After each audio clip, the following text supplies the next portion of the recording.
Sometimes you gotta sit back and recharge. Yeah, you chosen one. When you hit those moments to where you know something's just off, you gotta reflect on all your recent decisions. Was you moving by the spirit, or was you moving by influence of the ego?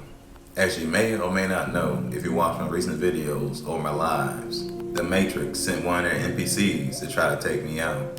So I went to work on my day off, and I'm known as a guy that never comes to work on their day off, especially on a Saturday.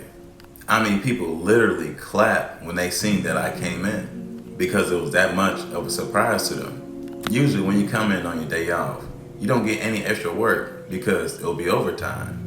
But on normal Saturdays, right, I would take a piece off the same route, and it's been going on for well over a year.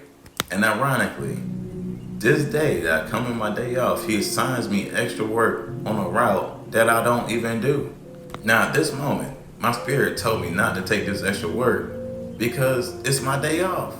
I mean, the union guy the day before even told me just do my route and go home. Also on this day, it was mad packages. So everyone is already at a delay, and that is odd for a Saturday. So I eventually ended up leaving the station without the extra work because it wasn't done yet. So I started my route, and the whole time I'm doing my route, my spirit is literally telling me not to take that extra work. But eventually, I went against myself, and I was like, let me go see how much this looks like. So it didn't seem to be too much. So I went against myself and took it anyways. Because in all reality, I just didn't want to deal with any more extra issues. I started the work and I finished it. But there was this one small package that was slightly off the piece that I had of the extra work. This was the moment of truth, but I didn't know it at that time. Because my spirit told me not to deliver that package. It can wait. It was really small anyways. And probably was a business because the thing is, I never made it to deliver the package. So on my way to deliver this blast package, there's an intersection, right? I stop at the stop sign, but the stop sign isn't directly on the corner. So I looked both ways at the stop sign. It was clear from my angle, so I continued on. I'm going at least 10 to 15 miles per hour. So as I'm crossing the intersection now, I look again, and there's a car going at least 45 miles per hour in a 25 mile per hour zone with flashing yellow lights in their direction, basically saying yield in this intersection, slow down. So as I said, I looked to the left. All I could say, whoa, that was it. She was moving that fast. She T-bones me directly on my door with no brakes, which literally sent me flying to the other door. And it sent my vehicle off the road. Mind you, I'm in a Pro Max. It's an 8.5-foot vehicle. It's clear to see because it's that large.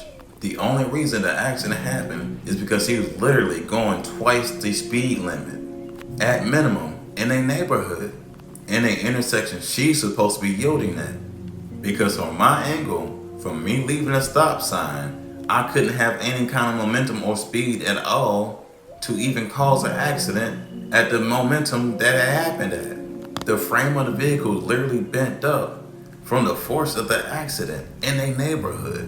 And these vehicles is as strong as buses. And it broke the axle of the vehicle.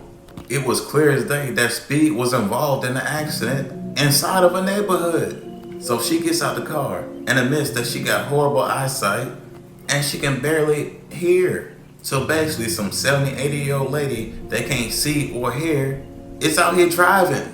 She shouldn't even be on the roads. And how I know it was an NPC, she ended up calling someone to come pick her up. That's why I believe it's the work of the Matrix.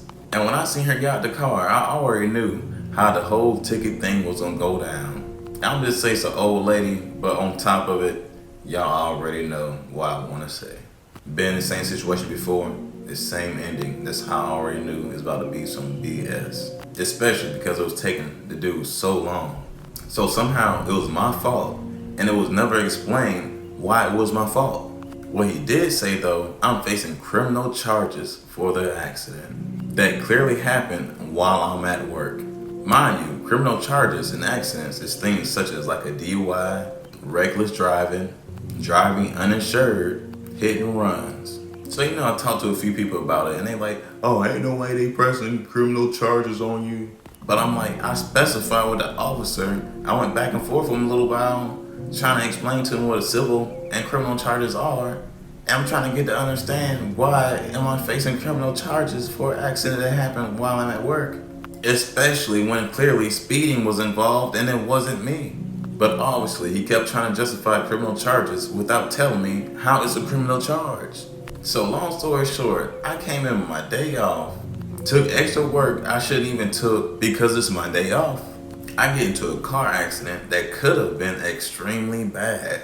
Because it happened in a rare occasion, I wasn't wearing my seatbelt, but luckily these windows was up. Obviously preventing me from flying out the window from an accident in the neighborhood because I wasn't wearing my seatbelt.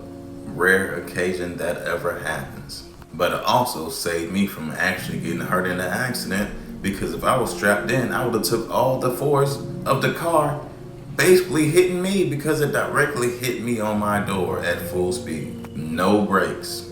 I said all that to say this. Always trust your intuition.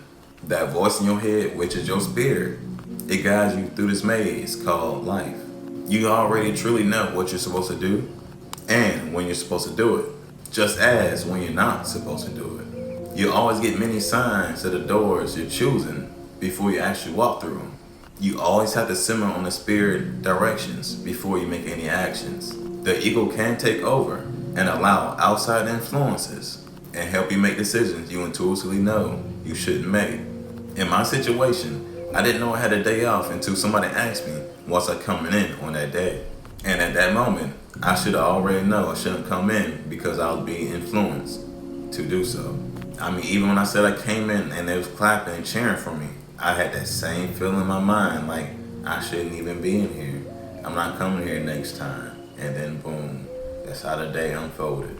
It's almost like it's clear that outside forces was planning on my demise well before any of this even actually happened. I felt the energy and I'm still feeling it now. As I said, you can watch my previous lives and my recent videos.